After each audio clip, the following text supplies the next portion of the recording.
सर्दी सिर्फ एक मौसम नहीं थी, बल्कि मौत का दूसरा नाम थी। जहां मैं रहता हूं, वहां 4 महीने तक ऐसी ठंड गिरती है कि इंसान बाहर निकले तो पल भर में जमकर मर जाता है। लेकिन हम लोगों को असली डर ठंड से नहीं, बल्कि उन चीजों से है जो ठंड के साथ आती हैं।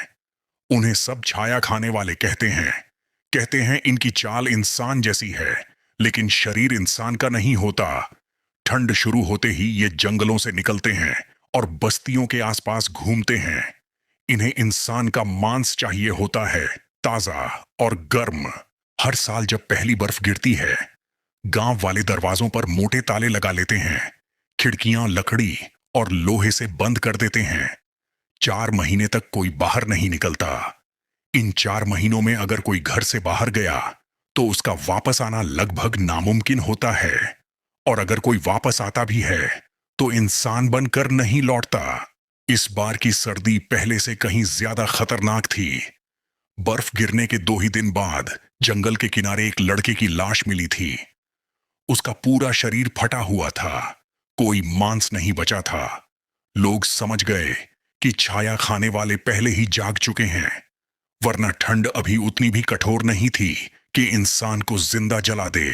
गांव के बीच में राघव नाम का एक आदमी रहता था, अपनी पत्नी और 9 साल की बेटी के साथ। इस परिवार ने कई सर्दियां देखी थीं, लेकिन इस बार की रात कुछ अलग थी। हवा में अजीब गंध थी, जैसे कोई पुराना जानवर जिंदा होकर लौट आया हो।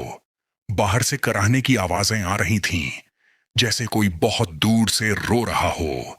लेकिन गांव वाले जानते थे कि ये इंसानी रोना नहीं था। ये वही आवाजें थीं जिन्हें सुनकर घर के दरवाजे ज्यादा कसकर बंद किए जाते थे। रात गहरी थी जब अचानक राघव के दरवाजे पर हल्की दस्तक हुई, बहुत धीरे, जैसे कोई थका हुआ बच्चा आकर खटखटा रहा हो। अंदर सभी चौंक गए। पत्नी ने फुसफुसाकर कहा कि इस समय बाहर कोई जिंदा नहीं हो सकता, लेकिन दस्तक जारी रही। फिर एक छोटी मासूम सी आवाज आई, दरवाजा खोलो, बहुत ठंड लग रही है। और वहीं राघव का दिल धड़कते धड़कते रुक गया। उसकी बेटी डरकर चिपक गई, क्योंकि वे जानते थे कि यह आवाज इंसान की नहीं हो सकती। दस्तक अचानक तेज होने लगी। खिड़की की लोहे की सलाखों के बीच से एक लंबी काली उंगलियां अंदर घुसती दिखीं। वो उंगलियां ऐसी थीं जैसे किसी कीड़े की टांगें खींचकर लंबी कर दी गई हों। राघव के हाथों से दीपक गिर गया। बाहर अचानक सब शांत हो गया, इतनी शांत कि इंसान अपनी सांस सुन ले। राघव धीरे से खिड़की की तरफ झुका और देखा तो बाहर सिर्फ सफेद बर्फ थी।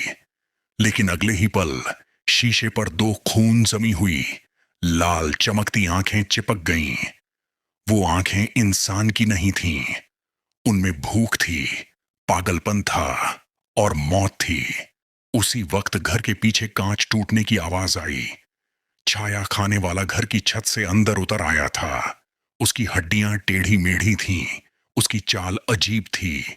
वह चारों तरफ सूंघ रहा था, जैसे गर्म खून की तलाश में हो।